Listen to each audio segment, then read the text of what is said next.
Hey everybody, it is Thursday in Pittsburgh, Pennsylvania. My name is Adam Bittner, assistant sports editor for multimedia at the Pittsburgh Post-Gazette, joined as always for our Thursday video with Paul Zeise, the Zeise is Right episode here on the Post-Gazette Sports Now YouTube channel and our podcast networks. Paul, we're going to talk a lot about receivers. It's one of our favorite topics.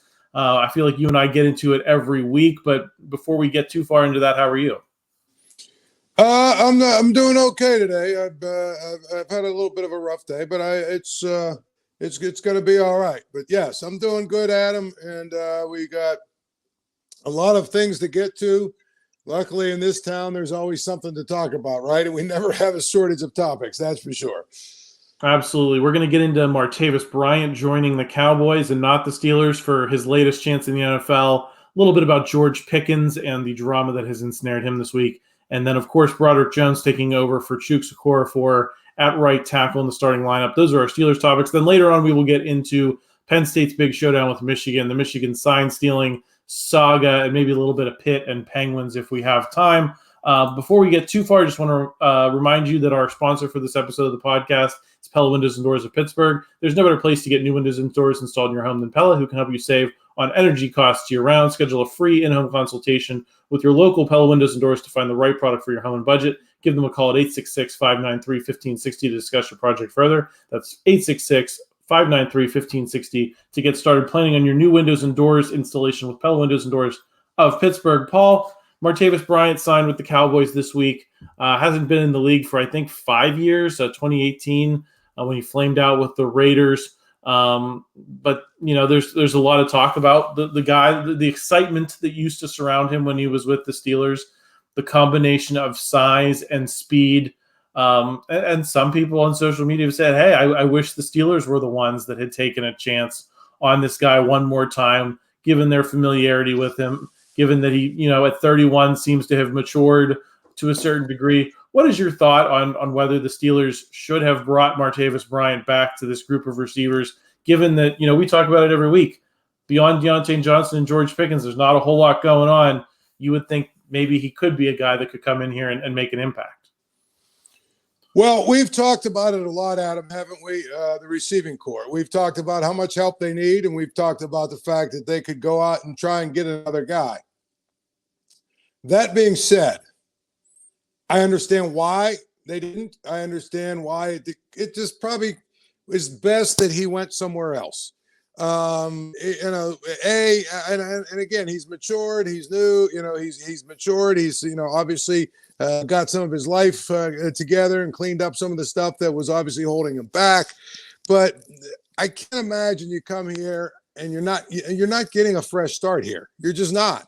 You know, the baggage that you have, all of the things that we remember you had and remember that you did, you're not going to get a fresh, clean start like you will somewhere else. By going to Dallas, I think it gives him the best chance to be successful, right? He's in Dallas. It's a clean slate. They put him on the practice squad. If he's good enough, if he's got, you know, the talent still that, or, you know, the speed or whatever, the athletic, right? Eventually he'll get into the NFL and he might be able to have a fresh start and sort of, you know, get a clean slate. Cowboys fans aren't going to boo him every time he makes a mistake. Whereas here, you know, I think the scrutiny would be a lot more for him. Plus the familiarity of certain places where he's already not had success in life, if you know what I mean. And why bring him back to this? Why, you know, all that stuff, why bring him back? Why would he come back? I think it's good. I'm glad he's getting another shot. I think it'd be a great story if he has another year or two where he just, you know, he finishes this year and then plays another year or two and sort of writes the ending of his NFL career in a much better way than it is currently now.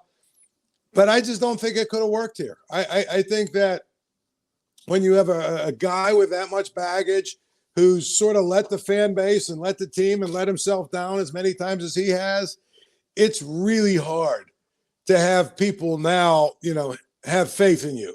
And if it doesn't go really, really well immediately, all of a sudden now what happens? You know, you start to, your old demons start to get brought up and thrown at you. So by going to Dallas, it's a clean slate, a fresh start. He hadn't been there before, and we'll see what happens. Yeah, I think that's all fair, Paul. There's a lot to be said for clean slates, so I get the decision in that regard with this specific player, but I do think there's an opportunity to talk about the lack of size in the Steelers receiving core. Miles Boykin's the only guy who is as tall as Martavis Bryant at 6'4", 220. And everyone else, George Pickens included, aren't exactly throwing around a ton of size. A lot of them are 6'2" and shorter. George Pickens is 6'3". Do you think that the Steelers receiving core lacks size such that when a guy like Martavis Bryant becomes available, it's understandable why a Steelers fan would say, hey, it'd be great to have that guy in this group. He'd, diversify the threats a little bit more, bring some size to balance out the speed and route running you think you have in guys like Deontay Johnson. I think that's why there was, I forget the name of that XFL receiver they had in camp, in the, off-season workouts. And you and I said, hey, there's a reason he's in the XFL, but people were just so excited because he was something that was different than what was in this receiving core. What would you say about the overall size and the makeup of the Steelers receiving core? Are they big enough? Well, you'd obviously like for them to have a big guy, a bigger, taller guy, and you see the difference it makes when you've got that guy. And Adam, listen, from a football standpoint, purely 100% football standpoint, Martavis Bryant would have been a no-brainer for them to sign. But unfortunately, there's more at work and more at play with him, and that was my only point. From a football standpoint, I think he could help. I really do. I think he could be a guy who's an asset, especially if he's able to play at the level that he's been able, that he's played at when he was younger and everything. But it's different now. And so that's why you really can't sign him. But to your point, that's one of the things they need is a bigger receiver. I think that's Pickens has got a little bit of size to him, but he's kind of skinny. And I think the big thing about him is Pickens is not a size receiver. He's sort of your speed acrobatic receiver. They don't have that big guy who is a tough matchup for cornerbacks, who can make the combat catches, who can use his body to freeze out, defenders and all that other stuff. They really don't have that guy. And so to me, you want to go find that guy. I don't know if it's your first pick next year or if it's in free agency or whatever.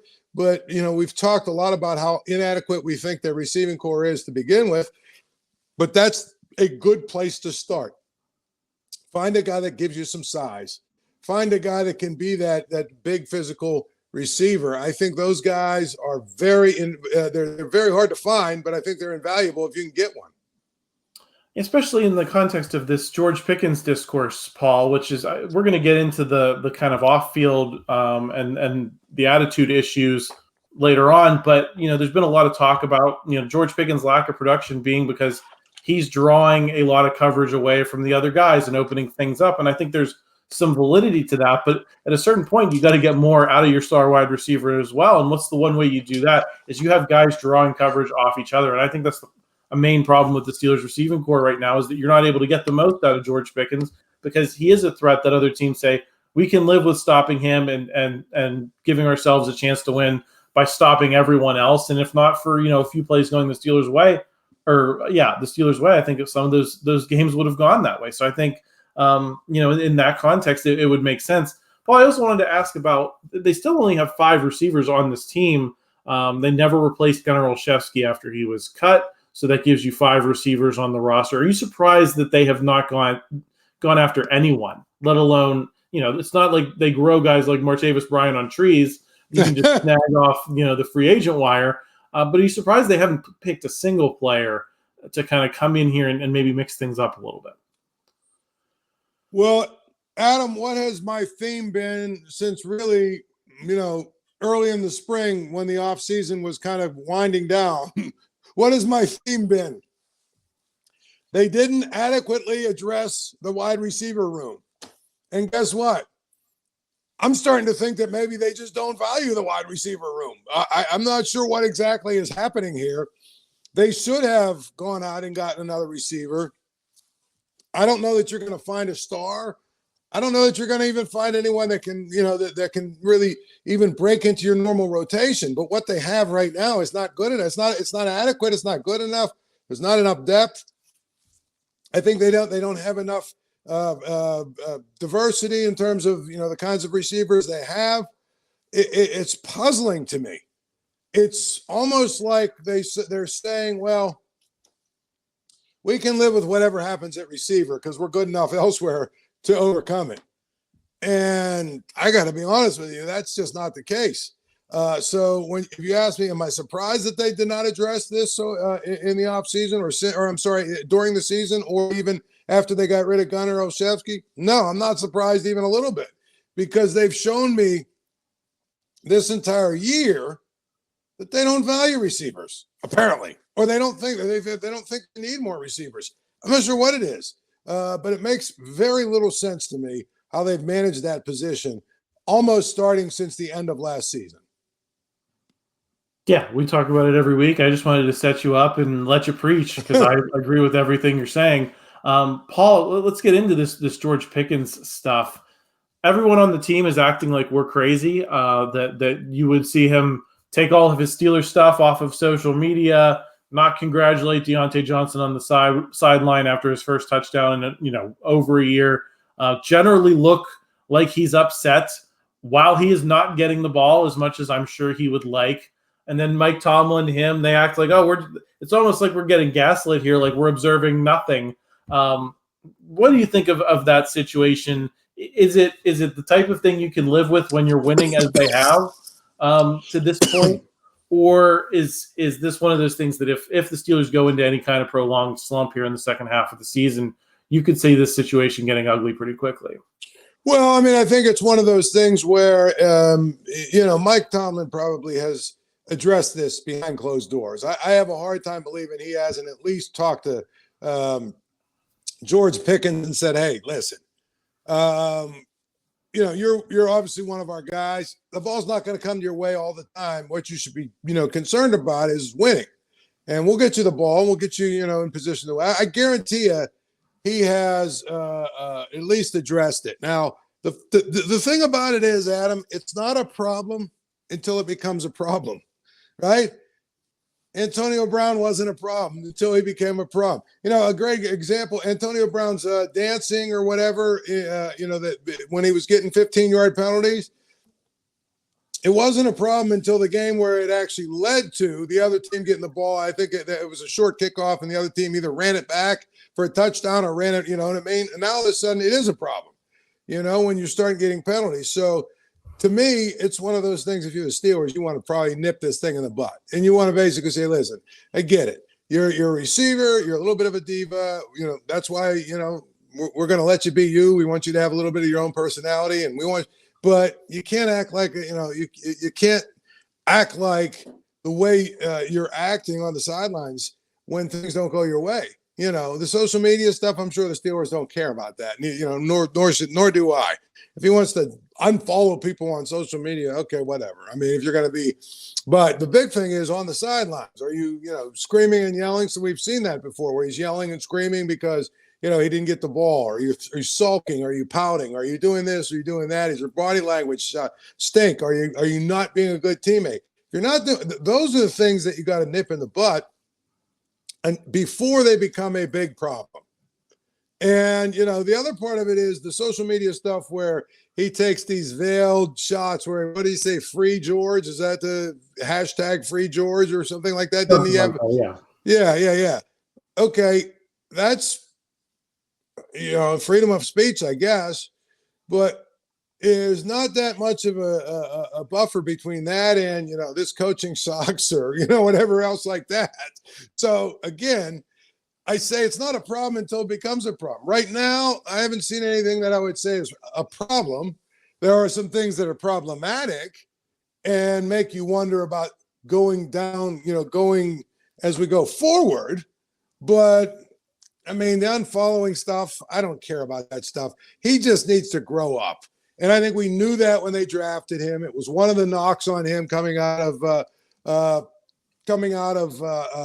Georgia. It was one of the knocks on him going into the draft. He needs to grow up. And the other part of it is, I'm glad you're competitive and want the football. Every receiver wants the football. But you know what? There's something to be said about also being a good teammate. And even if you're frustrated and angry, you should celebrate with your teammates when you score a touchdown. I mean, that's just the way it is. Well, I have two problems with this, Paul, and some of the Steelers' logic that they're presenting here. Number one, George Pickens is not Antonio Brown. Maybe someday he could be. Maybe someday he'll be one of those household names, transcendent talents. But the Steelers put up with the Antonio Brown's crap because the Antonio Brown did things that no one who's ever played for the Steelers has ever done before, and no one may ever do again. He was a once-in-a-lifetime type of player. He has undermined that with what he's done off the field, but they were willing to deal with a certain amount of stuff because he was, for a period of years, the best receiver in the NFL, and I don't think it was particularly close. George Pickens is nowhere close to that stratosphere yet, and for him to be, hinting at being, showing those same behaviors that we saw from Antonio Brown, the same type of behaviors that undid Chase Claypool here in Pittsburgh, I think requires a little bit more than just a meeting behind closed doors. And here's why. I'll tell you why, Paul, because Mike Tomlin did throw Chuks Okorafor under the bus this week. He was asked if his frustrations that boiled over on the sideline were part of the reason that he got benched. And Mike Tomlin told reporters, yeah. So it's like there's a bit of a double standard here in the same locker room. Antonio Brown's been gone for years, but Chuks Okorafor is being handled differently than George Pickens. And granted, there's no rookie like Broderick Jones breathing down George Pickens' neck. But how do you treat George Pickens that way and then go treat Chuks Okorafor another way? Because you don't have anyone else on your roster that can do what George Pickens can do. And here's the other thing, Adam. I don't believe for one second, that what Broderick Jones or what Chuks Okorafor did, if there wasn't a Broderick Jones waiting in the wings and a guy who's a first-round pick who they've been trying to get in the lineup, if that wasn't I don't believe he did. Whatever Chuks Okorafor did, it's an excuse to get him out of the lineup. In other words, on one hand with George Pickens, we're going to explain it away. Over here, we're going to make a mountain out of a molehill, because if we make a mountain over a molehill out here, then we can explain why Broderick Jones is playing. And why all of a sudden, in the offseason, we are now able to get rid of Chuks Okorafor in his contract. My point is, whatever happened with Chuks Okorafor, I don't believe for one second that's the reason why, he's out and that Broderick Jones is in forever. It's pretty clear to me they wanted Broderick Jones to be the guy at that position. It's pretty clear to me that if he wasn't the guy, they wouldn't be playing him. So I look at it and say, this is you answered it yourself when you say they don't have another George Pickens anywhere on their roster or in their organization.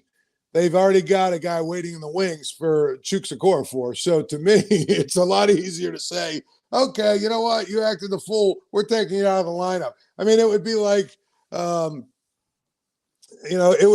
if T.J. Watt, right, acted out, or better yet, do you remember when James Harrison? Do you remember he had the domestic situation, right? Yeah. And he basically got a little reprimand from the Roonies, but that was about it, right? And there was this big long explanation why they weren't going to. And then who was it? Cedric Wilson or who was it? Yeah, Cedric. Right. It was him. He gets into a domestic thing, and they cut him and talk about, we can't have this in the Steelers organization. We won't stand for it.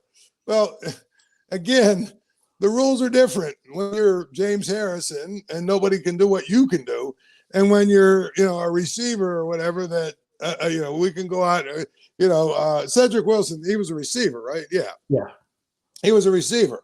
I can go out and drive around the north side and find 4 or 5 guys that probably can do what he can do. So guess what?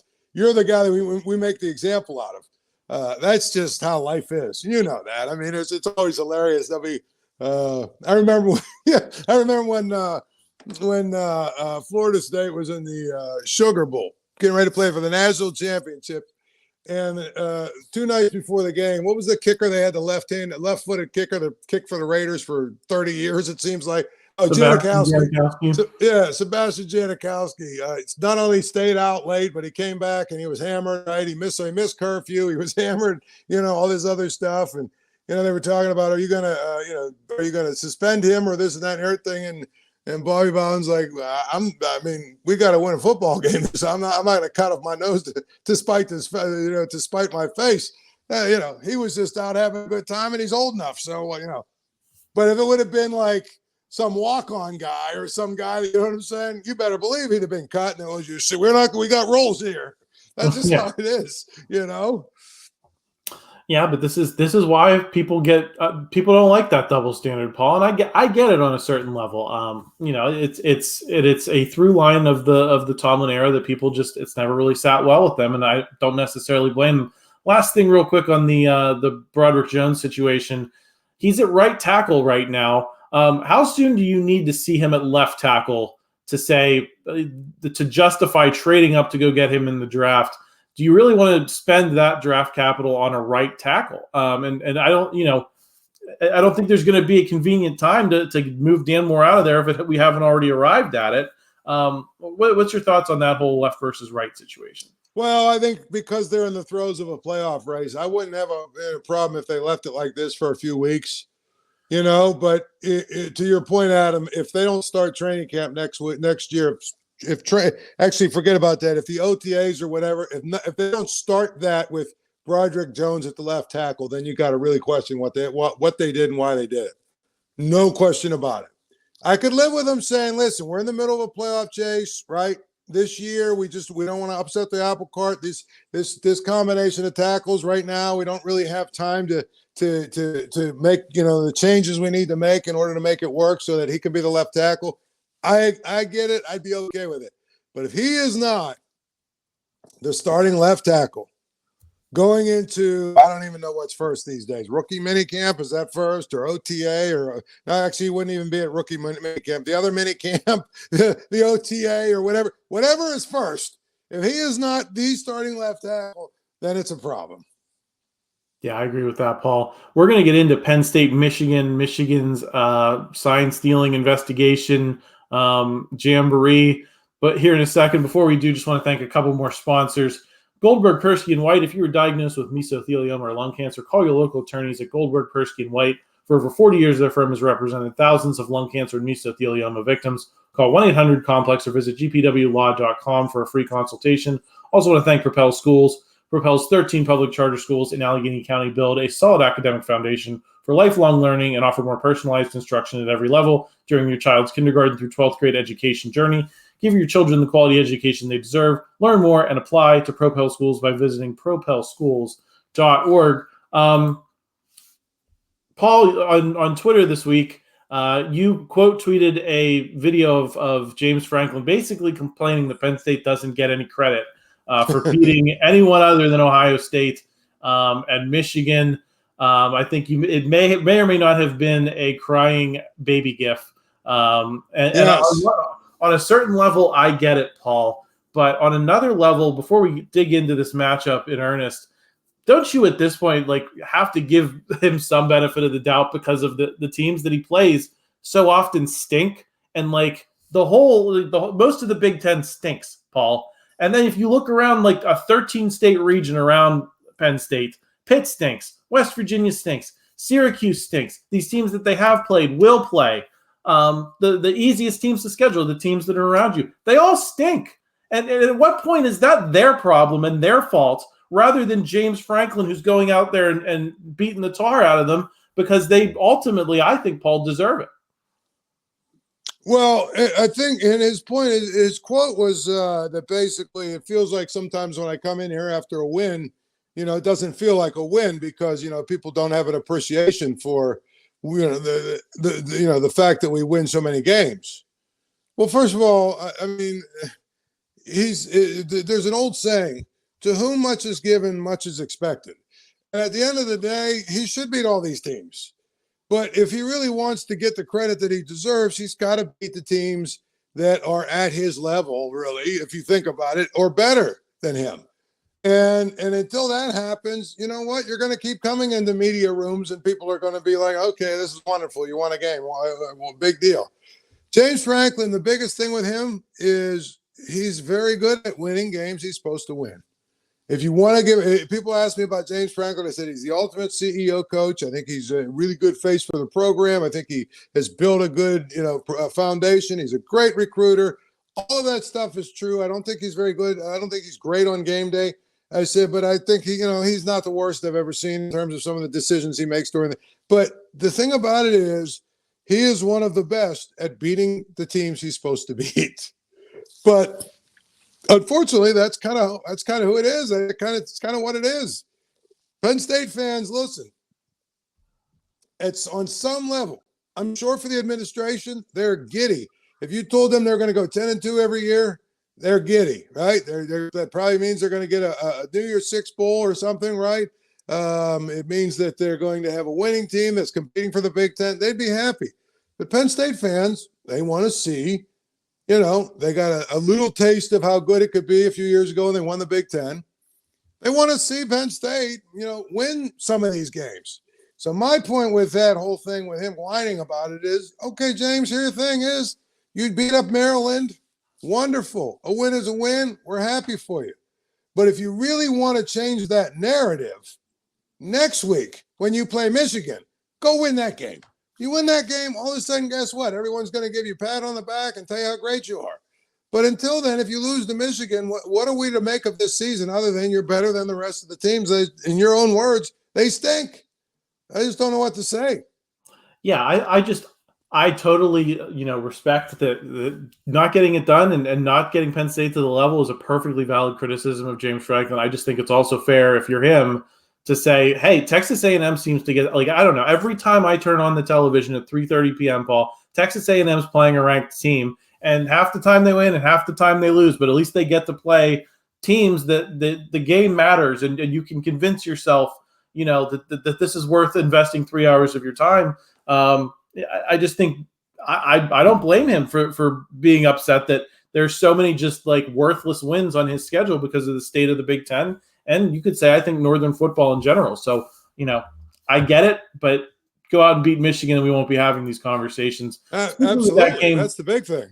Yeah. Speaking of that game, Paul, what read do you have on it? Do you have any faith that this is the time that James Franklin gets the monkey off his back, wins a game that puts him in position at least to maybe make the college football playoff? I think there's a lot of national math that's a little fuzzy for Penn State right now. So I don't think it's a guarantee you make the playoff, but at least you give yourself a chance if you win this game. How do you size up this matchup and your level of faith that this will be the Saturday Penn State fans have been waiting for? Well, I think there's a lot going on with Michigan right now, obviously. And I think that, the cumulative effect of those kind of distractions, could be the kind of game where that shows up. If who did they play last week? They smoked Purdue. You're better than Purdue. So even though you might not be 100% focused and all that other stuff, you're going to win the game if you just show up and play a reasonably decent game.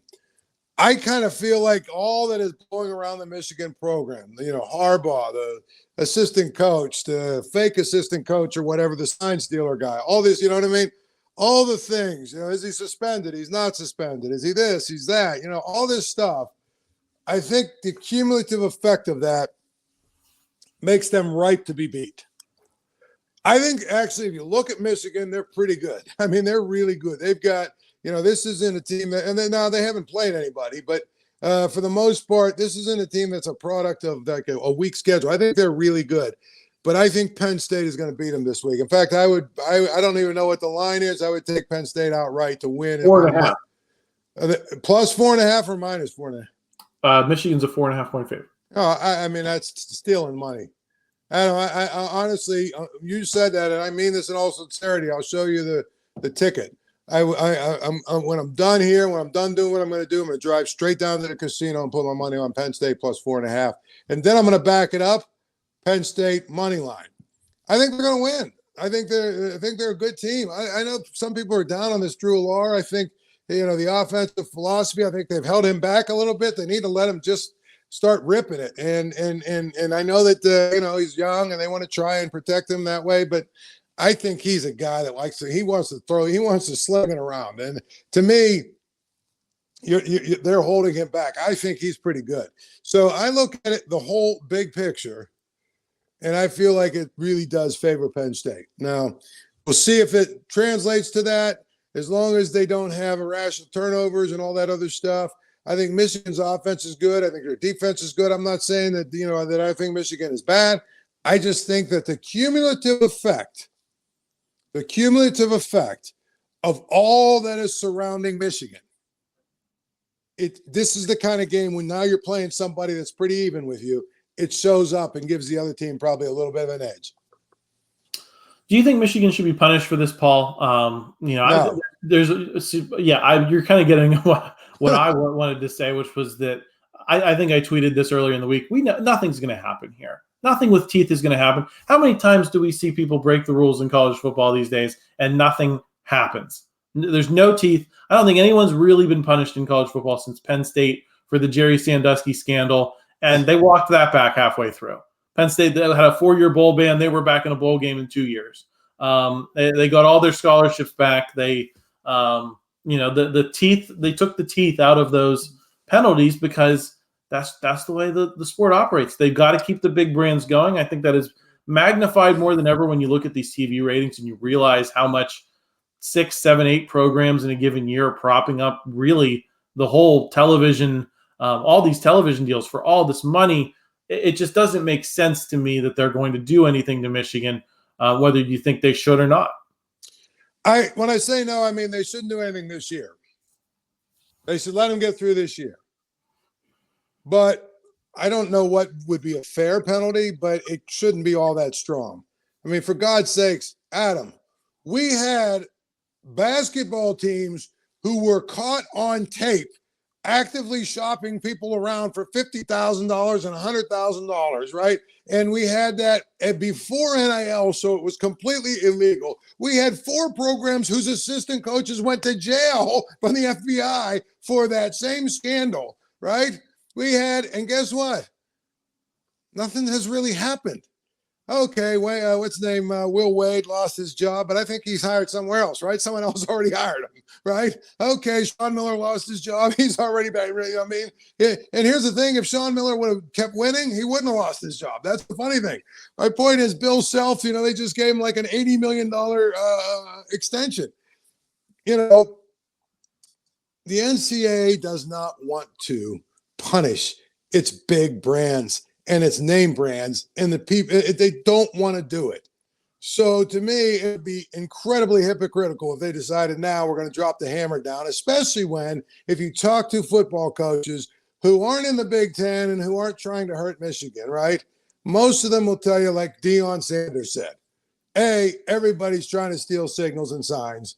B, the other thing is you can know what a sign or a signal is, right? In fact, Deion Sanders said, listen, this isn't baseball. In baseball, if I know a curveball's coming, okay, that's different. I mean, if I know a curveball's coming, it's different. It's on. But in football, I still physically have to stop you.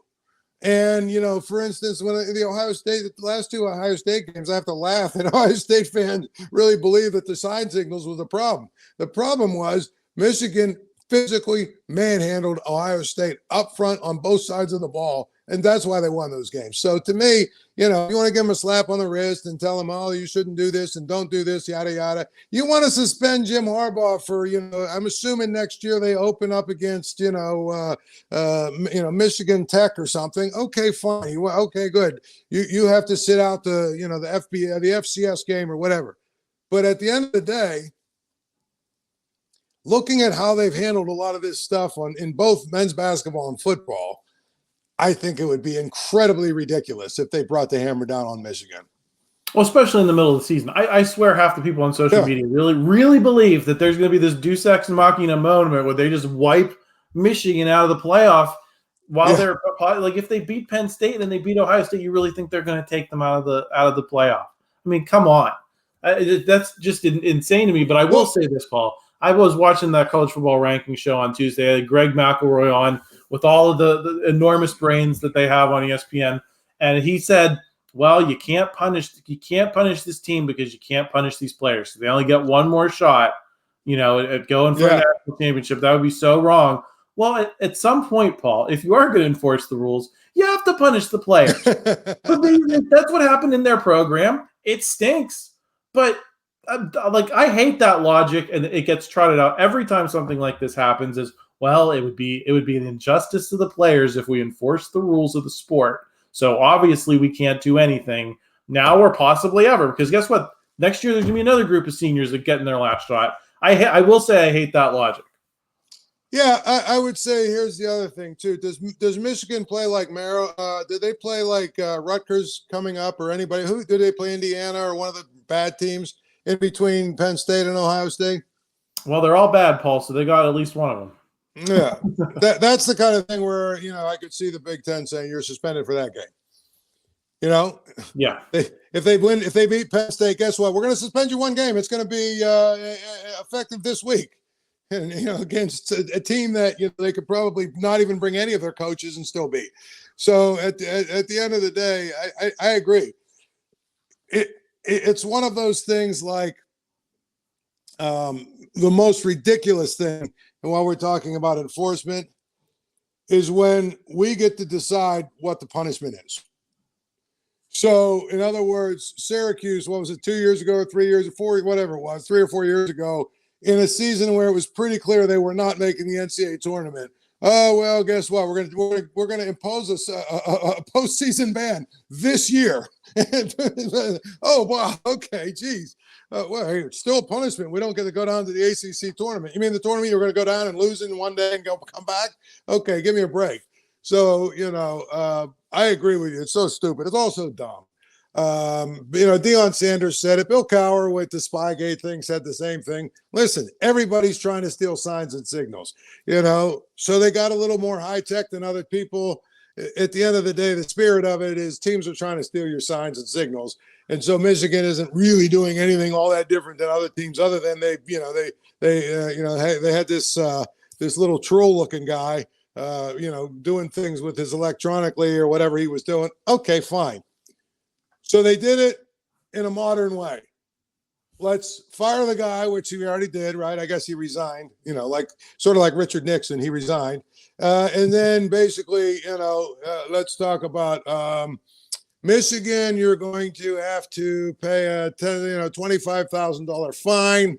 And, Jim Harbaugh, you're going to be suspended for looks at the schedule, your second game, which happens to be the game that you're playing the worst team on your schedule, something like that. If it's anything more than that, it's ridiculous.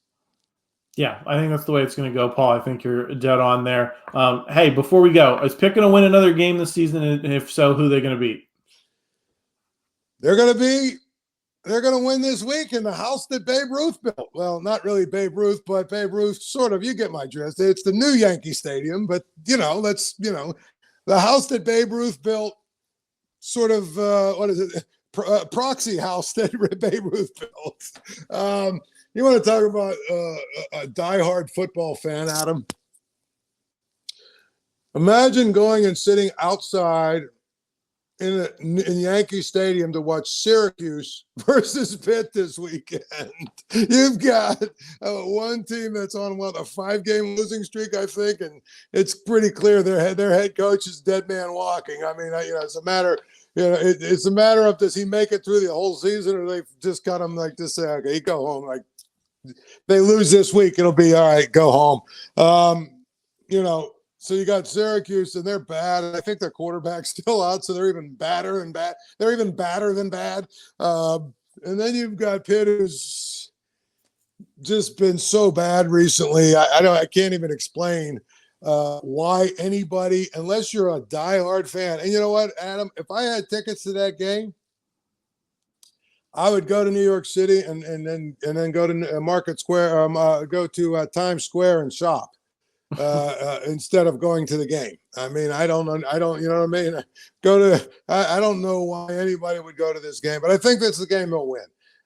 The Boston College game suddenly looks a lot tougher than it probably did at the beginning of the season, didn't it? They've won, 5 in a row, I think. They found a quarterback, which it's amazing how you can go from looking totally, completely inept to actually being able to win games when you get that position right. But they found a quarterback who's really good. So I think that's a game that's going to be really difficult for them to win. And then at Duke, if the I forget what the starting quarterback's name is, but if he's healthy and he plays, I think Pitt has zero chance of winning that game. Now, if the backup kid plays, he's not very good. That'll be an ugly, dogfight kind of, 13-10 type of game. Pitt could actually win that game. So what's their record? 2-7, I think. Is it 2-7? I think they win this week to get to 3-8 or 3-7. But if you ask me from 3-7, do they get to 5-7? No.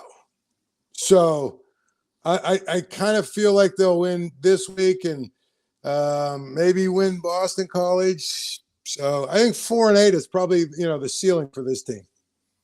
I agree, Paul. Hey, we would like to talk a little Penguins, maybe some Pirates, but we're about out of time. Paul, thanks for stopping by. We'll be back next week, and I'll be talking to you after Steelers Packers this Sunday, right around 4 p.m. on postgazette.com, the Post-Gazette Sports Now YouTube page. We'll be doing our chat. I'm looking forward to it.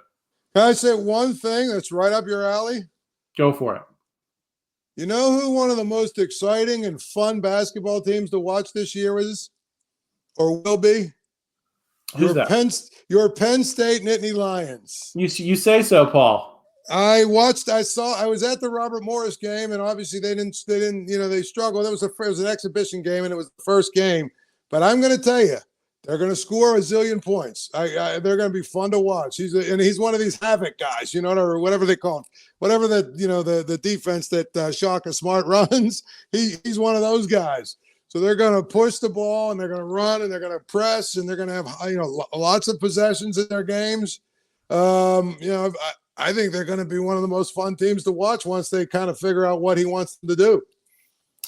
Yeah, I think they're going to be hard-pressed to be more exciting than they were last year when they were shooting the lights out from three. Yeah. But you never know. It could be a lot of fun to watch. It's good to have college hoops back. We'll be digging into that more on these videos in the coming weeks. But, Paul, I'm going to let you go, and I will talk to you again on Sunday. All right, my man. We'll talk to you. See you.